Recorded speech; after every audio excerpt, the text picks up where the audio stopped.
All right. Time to jump into some math, huh? I've got these notes here on linear functions. Looks like we're in for a real deep dive today. They say math is everywhere, but how often do we actually see it in action?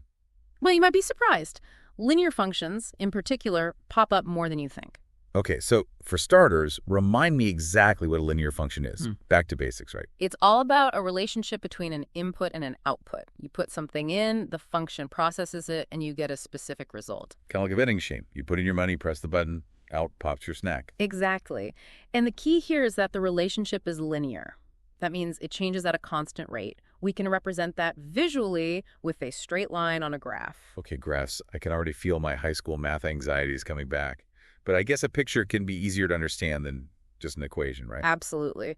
And to understand those graphs, we need to talk about the Cartesian coordinate system. Remember that? Vaguely. It's that grid with the x and y axis, right? Right.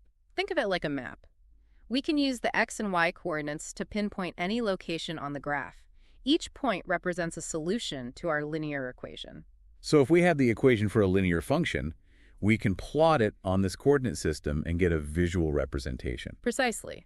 And that visual representation can tell us a lot about how the function behaves. Okay, I'm with you so far. Okay. But what about the slope? That always seemed kind of mysterious. The slope is crucial. It tells us how steep our line is. It's the rate at which y changes for every unit change in x. So a bigger slope means a steeper line. Exactly. Think about it like a hill. A steep hill has a large slope, while a flat road has a small slope. Okay, that makes sense. And I bet the slope can also tell us about things like speed or growth rates, too. You got it. The slope can represent all sorts of real-world concepts that involve change over time or distance. Cool. But how do we actually find the slope? Does it have something to do with that y mx plus b thing? You're remembering the slope-intercept form. And yes, m in that equation is our slope. B represents the y-intercept, which is where the line crosses the y-axis. So just by looking at the equation in that form, we can instantly see the slope and where the line hits the y-axis. Pretty neat. It's a super handy form for understanding and graphing linear functions. But hold on. I'm pretty sure there were other forms too, right? Like point slope and standard form. You're right. Those are just different ways of expressing the same linear relationship. Think of them as different languages describing the same idea. So why so many different forms? Each form has its own advantages, depending on the information you're given and what you're trying to do. Sometimes one form is just more convenient than another.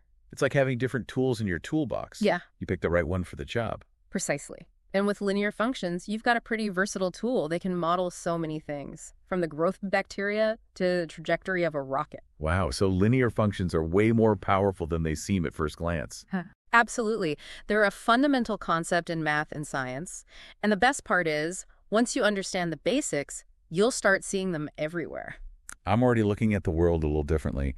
Thanks for opening my eyes to the power of linear functions. Happy to share the knowledge. It's amazing what you can discover when you start digging deeper into these mathematical concepts. And that's what the deep dive is all about. So listeners, keep an eye out for those linear relationships hiding in plain sight.